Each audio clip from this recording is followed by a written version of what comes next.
हाँ जी, नमस्कार, राधे राधे, हर हर महादेव। मैं आपका आचार्य देव।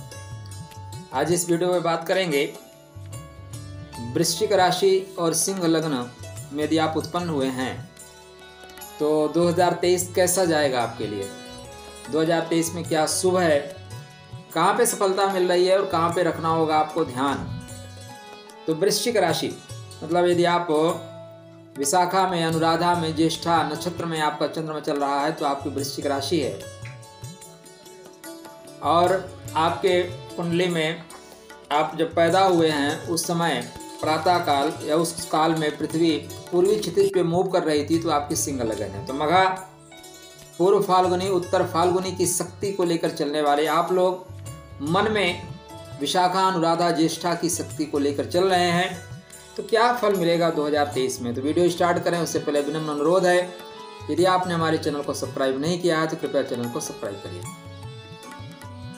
ज्योतिष मंजरी नक्षत्रवाणी वह चैनल है जो ज्योतिष के मूलभूत आधार बिंदुओं में बात करता है, अर्थात नक्षत्रों पे बात करता है। ज्योतिष वेद का नेत्र है और नक्षत्र ज्योतिष के नेत्र हैं, तो बात नेत्रों तक की। जो लोग नक्षत्र की बात नहीं करते वो बिना नेत्र के ज्योतिषी हैं तो आपको कहाँ ले जाएंगे, इसलिए हमें आप सपोर्ट करिए। सिंह लगन, वृश्चिक राशि, अजीब सी स्थिति है। सब कुछ मिलकर भी हाथ से निकल सा जाता है। तो 2022 जैसी स्थितियां 2023 में रहेंगी क्या। देखिए, यदि आप विशाखा में पैदा हुए हैं, अनुराधा में पैदा हुए हैं, ज्येष्ठा में पैदा हुए हैं, अपने नक्षत्रों की खास बातों को जानना चाहते हैं तो इसके लिए वीडियो अपलोड है, वहां जाके ले लीजिएगा। यहाँ पे हम बात करेंगे जो कि आपके सुख के घर में गोचर चंद्रमा का सुख की मात्रा में कमी दे देता है। तो सबसे बड़ी दिक्कत आपके मैरिज लाइफ को लेके चल रही थी, तो वर्ष में सबसे अच्छा ये हो रहा है कि आपकी मैरिज लाइफ ठीक हो रही है।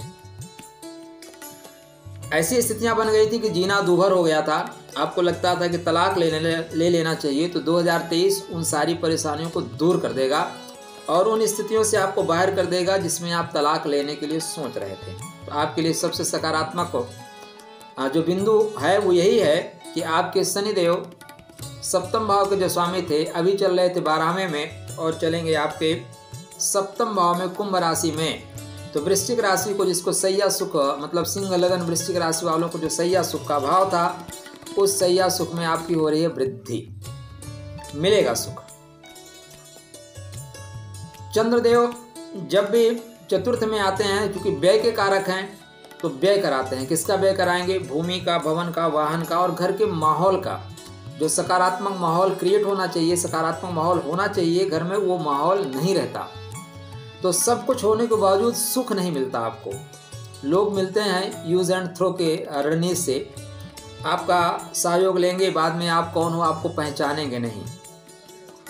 हृदय से आप लोग उदार हैं, पैदा हुए हैं राज्य करने के लिए, राज सत्ता के लिए। आप दूसरों का सुख, दूसरों का सहयोग करते हैं, दूसरों को सुखी करने की कोशिश करते हैं, लेकिन जब आपकी बारी आती है तो लोग पूछते हैं हु आर यू, आप हो कौन, आपने मेरे लिए किया ही क्या है। और ये बातें आपके दिल को तोड़ देती हैं। लेकिन 2023 ऐसा नहीं करेगा। ना करने के पीछे जो प्रमुख कारण है मैं आपको बताता हूँ।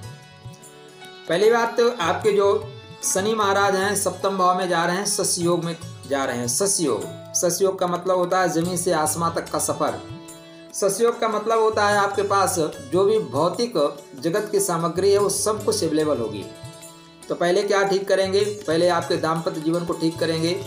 यदि आप अभी तक आपका विवाह नहीं हुआ है तो शनिदेव आपको विवाह के डोर में बांध देंगे। तो मैरिज हॉल बुक करा लीजिए, शादी बहुत जल्दी होने वाली है आपकी।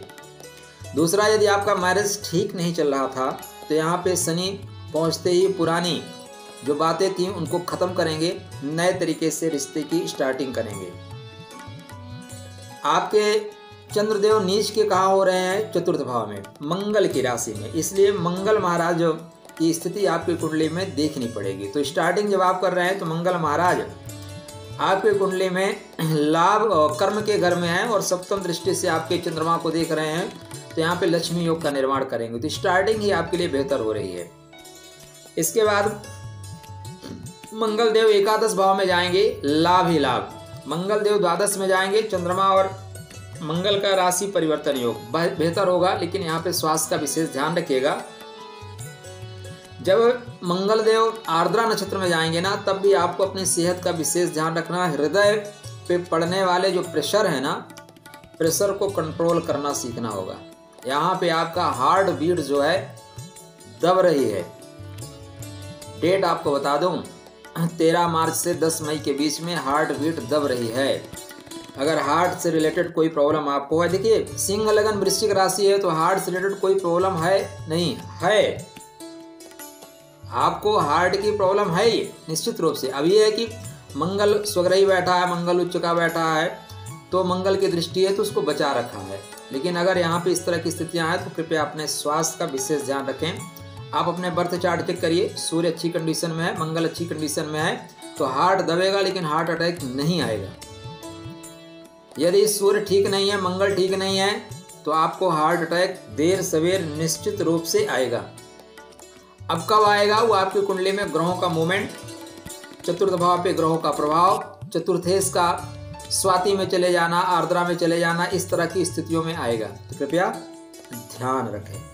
अब इससे ज़्यादा डिटेल तो नहीं बता सकता आपको, क्योंकि आपकी कुंडली होती तो डेट टू डेट आपको हम बता सकते थे, लेकिन हम 65 करोड़ लोगों के लिए बात कर रहे हैं, तो 65 करोड़ लोगों के लिए डेट थोड़ी नहीं दी जा सकती है, तो ध्यान रखिएगा। सबसे अच्छा ये हो रहा है कि शनि जैसे ससयोग में जा रहे हैं, तो शनि अपने 3 नक्षत्रों को एक्टिवेट कर देंगे, क्रिएट कर देंगे।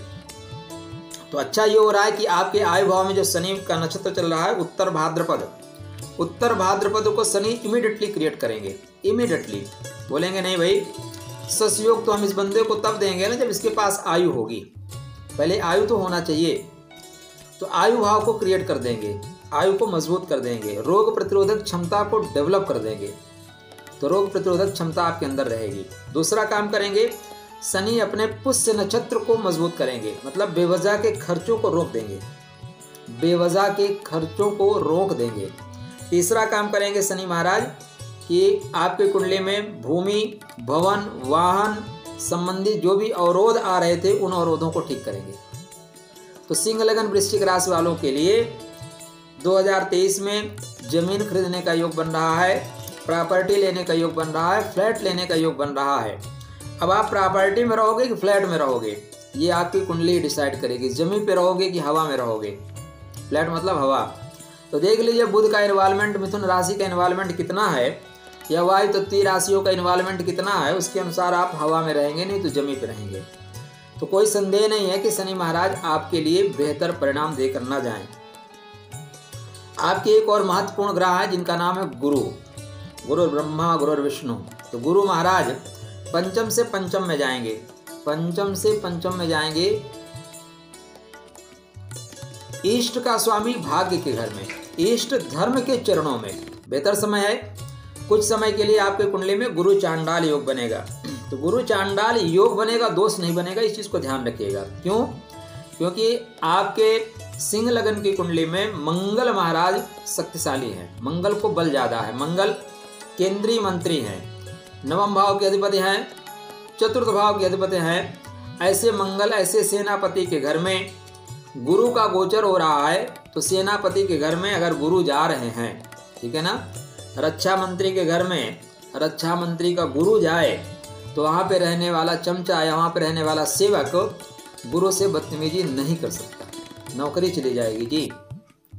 तो यहाँ पे राहु मंगल की मेष राशि में है और केतु के नक्षत्र में है, इसलिए यहाँ पे योग बनेगा, अंगारक योग बनेगा, दोष नहीं बनेगा।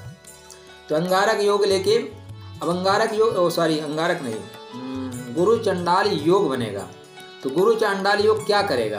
पंचम भाव का प्रभाव लेकर चल रहा है, अतः बुद्धि, विद्या, प्रेम, संतान के क्षेत्र में लाभ देगा। ये गुरु राहु से ज्यादा काम करवाएगा, खुद नहीं करेगा, राहु से काम करवाएगा, राहु को घोड़े की तरह ही दौड़ा के रखेगा। अब यहाँ पे 4 चरणों में राहु का जो गोचर होगा वो आपके लिए महत्वपूर्ण होगा। तो प्रथम चरण आपके लिए नुकसानदायक है, तो आप स्टार्टिंग में थोड़ा सा संभल के रहिएगा, मार्च से लेके मई तक। उसके बाद दूसरा जो चरण है वो धनदायक है, तीसरा चरण आपके लिए नौकरीदायक है, और प्रथम चरण तो आपके भाग्योदय के लिए श्रेष्ठ समय जाएगा।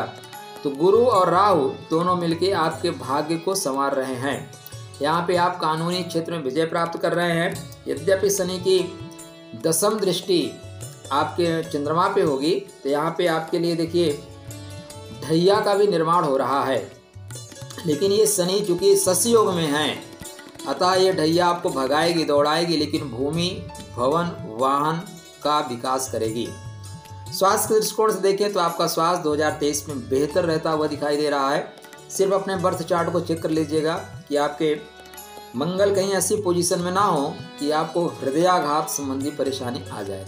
चलिए, आप अपने सूर्य को, मंगल को इमीडिएटली मजबूत करके रखिए। अगर आपको ये रत्न रेमेडीज में बताऊं तो हेल्थ अच्छा है तो माणिक मत पहनिए, सूर्य की आराधना करिए, ओम घृण सूर्याय नमः मंत्र का जाप करिए, सूर्य को प्रतिदिन जल दीजिए, एक अनार लीजिए, फाड़ के आधा घंटा सूर्य की रोशनी में रखिए, खा लीजिए।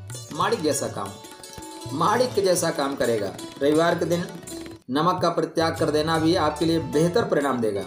वहीं पे आप चाहते हैं कि आपका भाग्य सपोर्ट करे, भूमि, भवन, वाहन का विकास हो, तो तिकोना मूंगा वजन के अनुसार 10 kg 1 कैरेट की मैथमेटिक्स को लेके पहनिए, लाभ होगा।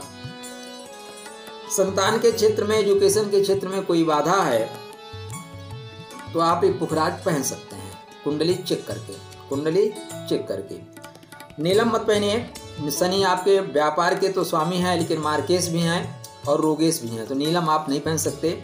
पन्ना भी समटाइम्स पहन के ज़्यादा लाभ प्राप्त कर सकते हैं, लेकिन कुंडली चेक करने के बाद ही पन्ना पहनिए, नॉर्मल ढंग से मत पहनिए। सूर्य की आराधना, हनुमान जी के लिए बजरंग बाण का पाठ, हनुमान चालीसा का पाठ करते रहिए, अच्छा रहेगा। शनि महाराज चूँकि 14 मार्च तक आपके धनिष्ठा नक्षत्र में हैं तो बेहतर फल देंगे। उसके बाद सतविसा राहु के नक्षत्र में जाएंगे, सावधानी आवश्यक है। गति आप पकड़ेंगे, गतिमान होंगे, लेकिन गति जब पकड़ते हैं ना तो सावधानी बहुत आवश्यक है, क्योंकि 2 सेकंड में गाड़ी पलट सकती है, तो गाड़ी ना पलटे इसके लिए इन चीज़ों का ध्यान रखें। चलिए, आपके लिए मंगल में शुभकामना। राधे राधे।